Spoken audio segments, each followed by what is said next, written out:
What's up YouTube? Today we'll take a look at some of the best zero decks that you can build as you progress throughout your Marvel Snap collection.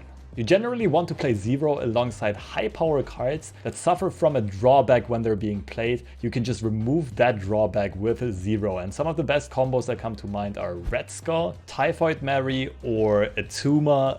The Destroyer also works, and some lower powered cards like Ebony Maw, Lizard, as well as Titania. Now let's assume Zero is the first Series 3 card you unlock. Unfortunately, there's not too many synergies with him yet. Nonetheless, we can build a somewhat decent deck by just slamming Zero into an already existent Kazaar Zoo archetype. The key synergies here for Zero are just mostly Ebony Maw as well as Lizard for getting rid of their debuffs but still making use of their high power values. The rest is basically a pretty standard Kazaar swarm list with some extra disruption in form of Cosmo as well as Sandman. Sandman could also be something like Shang-Chi or Enchantress if you do run into a lot of Dino decks. Sandman also synergizes with Spectrum in this deck, which spreads some power across like more than half of our cards, across all three locations as well. However, if you do happen to have a super stacked collection in Marvel Snap, here's a super strong deck that you can build. I'm still missing Shuri, so I gotta show this one to you on marvelsnapzone.com, and I pulled this deck straight off the meta tier list where it's regarded as the strongest tier 2 deck as of right now. And I think this archetype is here to stay.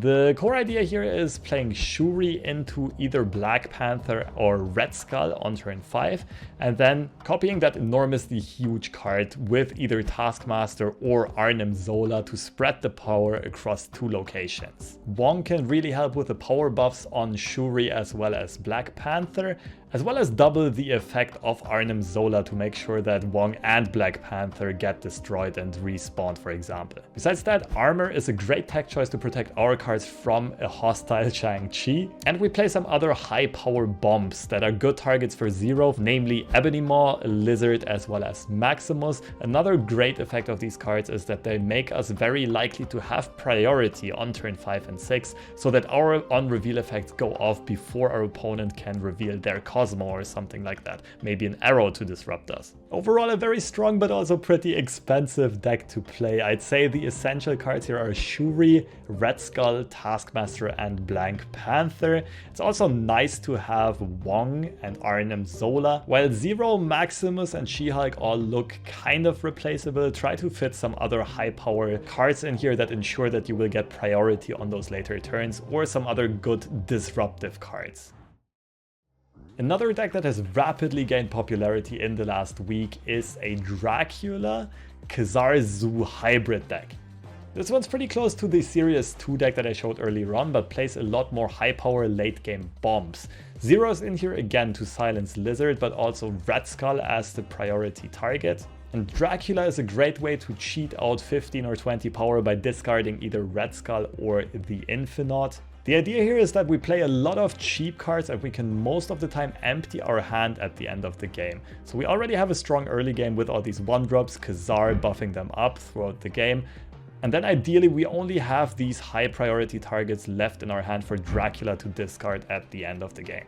So for this specific archetype, I would say Zero, Dracula, and Red Skull are all essential for this deck. You could also splash in Titania or maybe Ebony Maw if you feel like you need some more high power early game cards, or if you want to find more targets where Zero's silencing effect is of value. Last of all, I want to show you a more classic way of building Zero. This archetype feels a little bit outdated nowadays, but this is a very straightforward Zero deck that was popular throughout beta and release. This one plays Typhoid Mary as well as Red Skull as the great silence targets for Zero.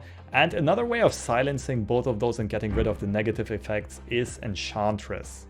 We can also use Venom to make use of the high power numbers of Typhoid Mary or Red Skull while removing their negative ongoing effects. That also means Taskmaster is an interesting tech choice in here. It could replace something like Sarah or one of these early game cards. I would say the essential cards here are Zero as well as Venom, Typhoid Mary, and Red Skull, while Mysterio and Maximus, as well as Sarah and most of the early game package, is fairly replaceable. And these were the strongest and most consistent Zero archetypes that I could find. If you think that I missed something, let me know in the comments below. Also, if you found this video helpful, make sure you like it, make sure you subscribe to the channel to be updated when I drop more of these deck guide videos for more Series 3 cards. And until then, have a good one, see you around.